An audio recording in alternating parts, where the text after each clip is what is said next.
Salve e benvenuti nel mio canale. In questo video vi illustrerò come sostituisco un rubinetto dell'acqua a muro.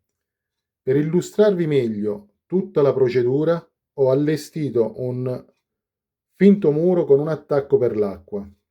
Per sostituire il rubinetto e installarne uno nuovo dovremo per prima cosa chiudere il rubinetto centrale che va dal contatore, oppure se l'impianto ne è provvisto un rubinetto a monte di quest'altro rubinetto, a seconda dei casi. Nei vecchi impianti in genere non ci sono valvole secondarie, ma si chiude tutto dal contatore centrale.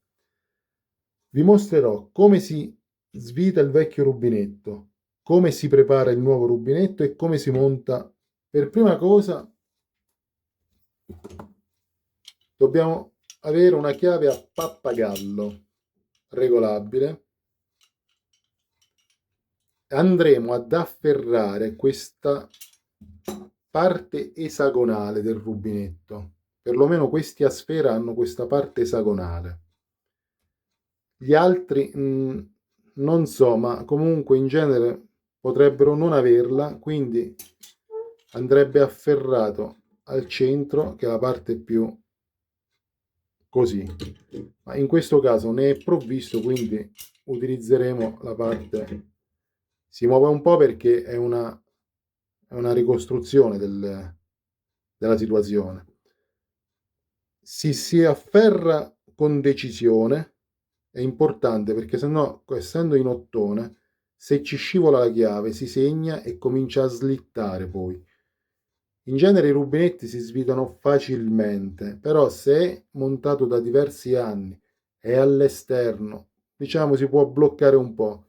Quindi con un colpo deciso si allenta per poi proseguire a mano.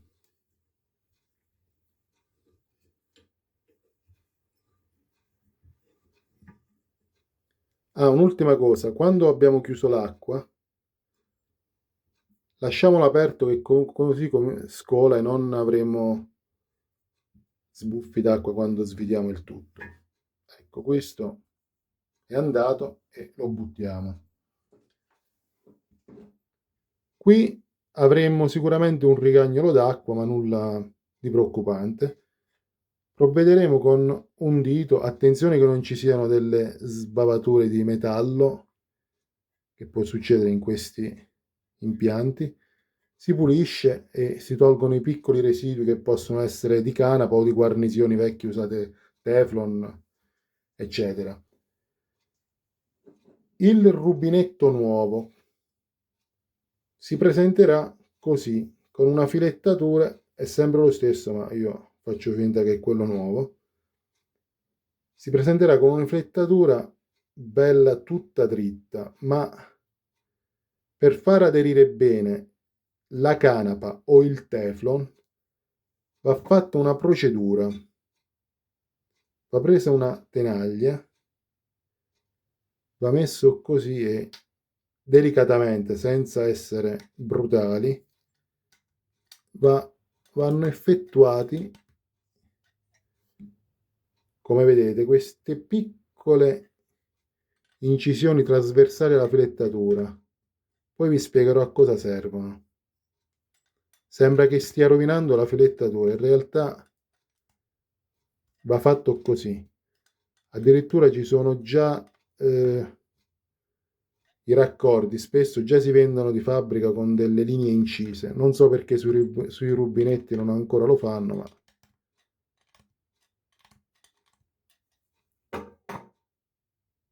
queste asperità che ho creato servono a far aggrappare meglio la guarnizione, che in questo caso andremo a fare con della canapa. Lo stesso discorso vale anche per il Teflon, aggrapperà meglio. Allora, la prima cosa da fare è prendere un po' di canapa. Non ne serve molta perché poi vi spiego pure perché preferisco la canapa al Teflon. Ecco, prendiamo un po', così, gli diamo una lisciatina, una pettinata per togliere eventuali nodi o parti in eccesso che non servono. Si prende il rubinetto così, con la canapa che abbiamo preso dal rotolino o dalla busta, secondo di come è confezionato, andremo a prendere un capo così, stringendo col pollice, poi sempre mantenendo sotto tiro, si avvolge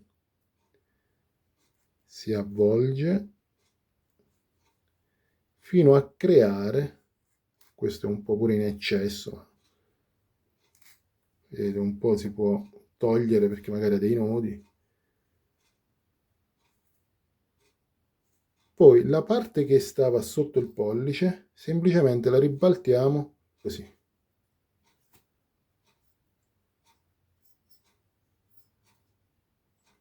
Otterremo, se ci fate caso, una specie di cono.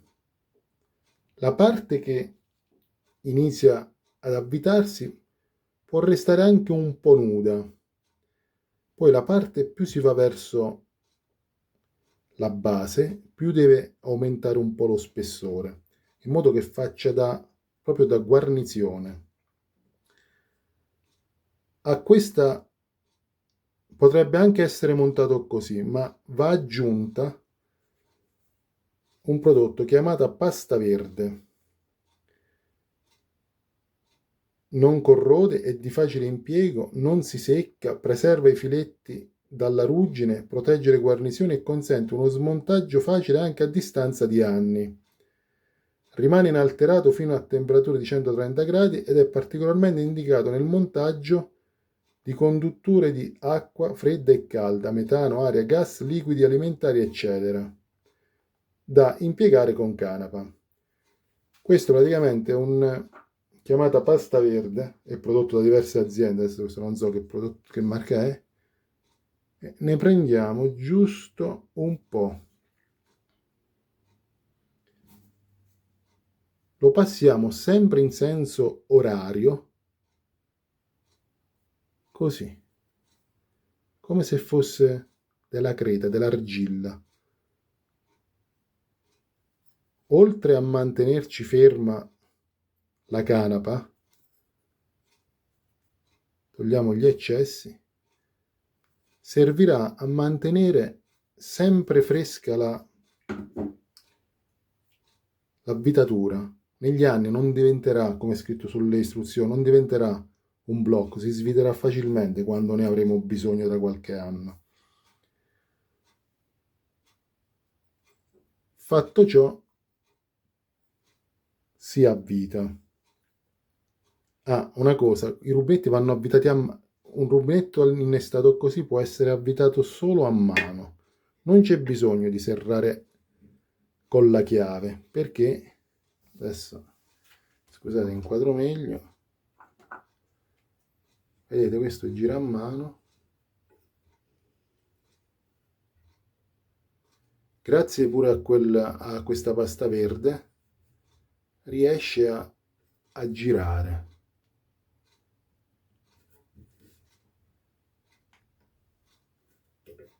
Se poi per posizionarlo perfettamente dritto abbiamo bisogno della chiave, ma in genere non serve. Ecco qui. Adesso sto smontando pure il muro perché è solo un muro finto. Ecco, così avremmo già finito. Qualcuno si chiederà, ma perché non utilizzi il Teflon, questo qua? Adesso vi spiego il perché non ho utilizzato questo. Vi faccio l'esempio pratico. Se avessi stretto di più il rubinetto storto, deve essere storto, con la canapa, se torno indietro, non perde acqua perché la canapa, essendo una fibra vegetale, con l'acqua tende a gonfiarsi, quindi sigilla accuratamente il giunto. Quindi se faccio un giro un po' e torno indietro non succede nulla. Invece il Teflon anche lui sigilla perfettamente, ma non permette errori. In che senso? Se mi fosse scivolato un po' di più e ci fosse stato il Teflon, tornando indietro, il Teflon si sarebbe danneggiato, si sarebbe tagliato sulle filettature, quindi quasi certamente avrebbe cominciato a fare la goccia, costringendomi a smontare nuovamente tutto, a ripulire la filettatura e rimettere nuovo Teflon. Ovviamente, sicuramente i professionisti gli idraulici sapranno calcolare a volo quanto Teflon avranno, di quanto Teflon avranno bisogno, però da quello che mi disse un idraulico è meglio usare la canapa perché ti permette di fare delle correzioni senza avere perdite. E poi c'è da dire, per chi lo fa, non è il nostro caso di hobbisti, perché noi cambiamo forse uno o due rubinetti l'anno se le cose vanno proprio male, ma chi lo fa di professione il Teflon costa molto di più della normale canapa. Questo è un rotolino, ma si vende anche a matasse eccetera.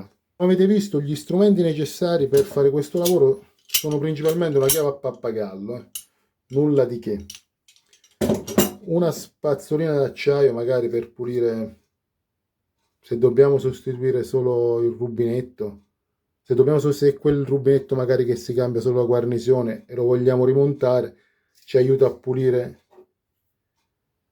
vedete, ci aiuta a pulire i residui di canapa o di altro dalla filetta. Ecco, vedete, questo c'era del Teflon, adesso come ci ho passato la spazzola si è ripulito. Mi raccomando, sempre alle piccole asperità di questi giunti eccetera, perché spesso si conficcono le dita. Allora, questo che avete visto è un lavoro ben fatto su un modello perfetto di impianto, ma c'è un ma. Non sempre troveremo tubi ben fissati nel muro, non sempre troveremo tubi in ottimo stato di salute, potremmo trovare tubi di questo genere, marci, però che continuano a funzionare e magari stanno lì da 40-50 anni e può anche darsi che abbiano dei giunti. Questo è un impianto perfetto da manuale, ma potrebbe essere che questa filettatura sia più indietro, quindi siano stati aggiunti dei manicotti e questi manicotti siano in pessime condizioni. Guardate questo giunto qua, non so quanti anni ha, sicuramente più di 30. La filettatura addirittura non è neanche fatta a dovere, sono saltati dei filetti. Cioè, se questo fosse stato così avvitato e fosse stato grippato dalla ruggine, nel momento che noi avremo iniziato a svitare il rubinetto, che magari non gira e noi forziamo, piuttosto che svitare il rubinetto andremo a svitare il giunto posto chissà quando indietro nel muro, che una volta si usava spesso fare modifiche un po' alla carlona sugli impianti, si facevano giunti, giuntini, sempre mettevano un manicotto, poi mettevano un pezzetto di tubo, magari poi davanti hanno fatto una camera d'aria con altri muri, poi dove si avvita non è fissato al muro, quindi non è stabile, oppure peggio ancora, più di tutto, è un tubo completamente marcio che in casi estremi, ruotandolo, si può anche spezzare lungo la filettatura, vi rimarrebbe un pezzo di filetto dentro, pure 20 cm dentro al muro. Ovviamente non sto creando allarmismi, ma vi sto avvertendo che sono casi rari ma possibili, soprattutto con impianti datati costruiti negli anni 70, dove si usava tubo zincato, ma messo su cemento vivo diventa, vedete, questo era zincato, vedete? con gli anni si è trasformato in un ammasso di ruggine tutta trivellata. Comunque, questo per dirvi, misuratevi bene con le vostre capacità. Mi spiego meglio.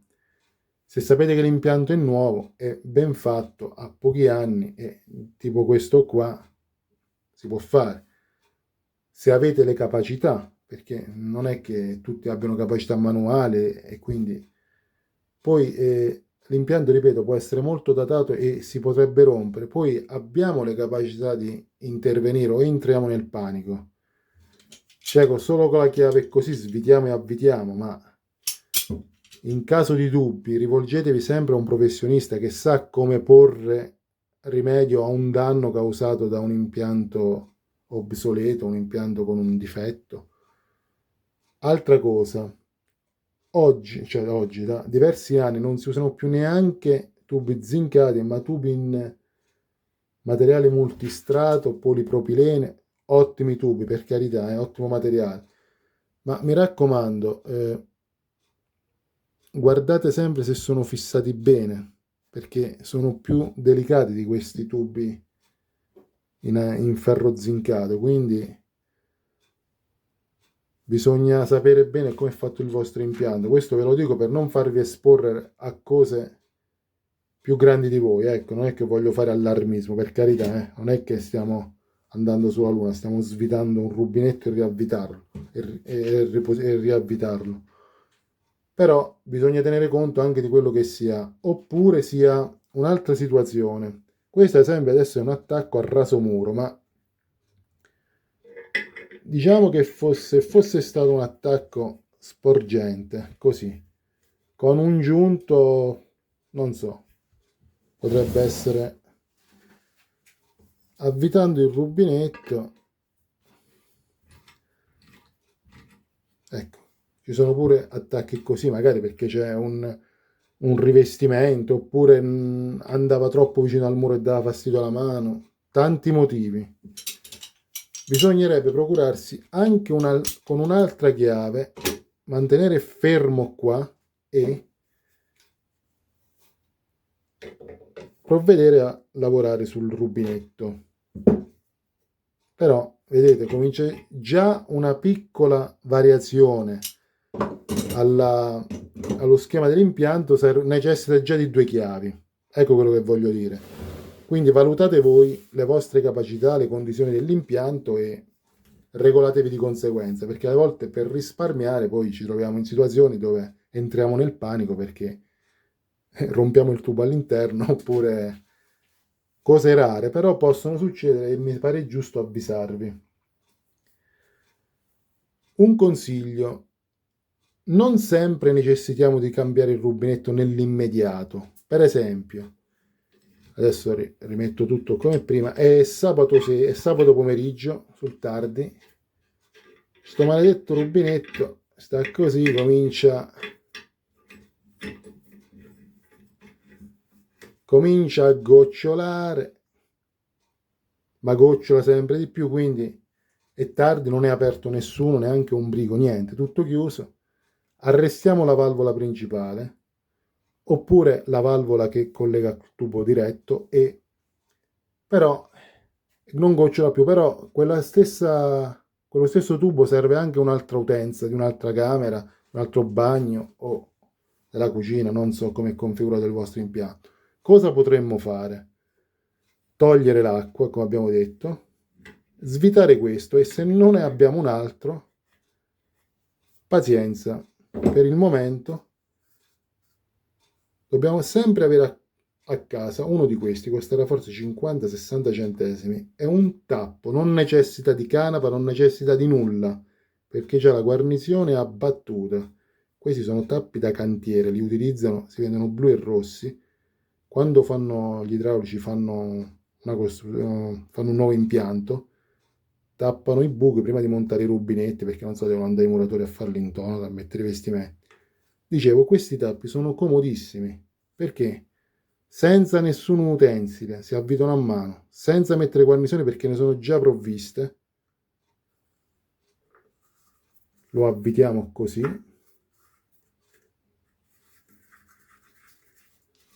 una stretta a mano e finisce qui. Possiamo riaprire l'acqua e utilizzare le altre utenze che magari erano vincolate a questo tubo, e quindi quando è lunedì andremo a comprare il rubinetto nuovo o chiameremo l'idraulico.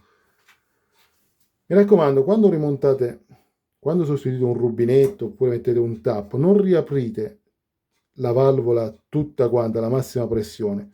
Provate a metà, giusto per vedere se c'è qualche gocciolamento o qualcosa che non va. Così facendo,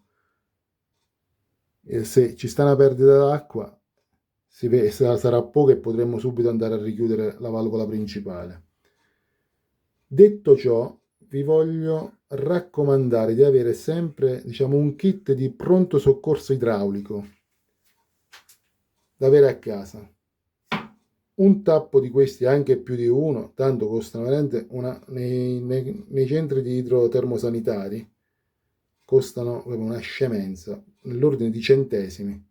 Uno o due di questi non fa mai male averli. Poi canapa e pasta verde, spesso si vendono nei brico anche nella stessa busta come un kit. Costano pochissimo, forse siamo nell'ordine di 6-7 euro tutti e due, ma vi basta, per uso hobbistico vi basterà una vita. Poi una chiave a pappagallo, anche due non farebbero male. Mi raccomando, non ci spendete i milioni su quei milioni, scusate, non prendete roba ultra professionale, perché se vi servirà raramente, bastano quelli economici, fanno una funzione, poi ognuno fa secondo le proprie tasche.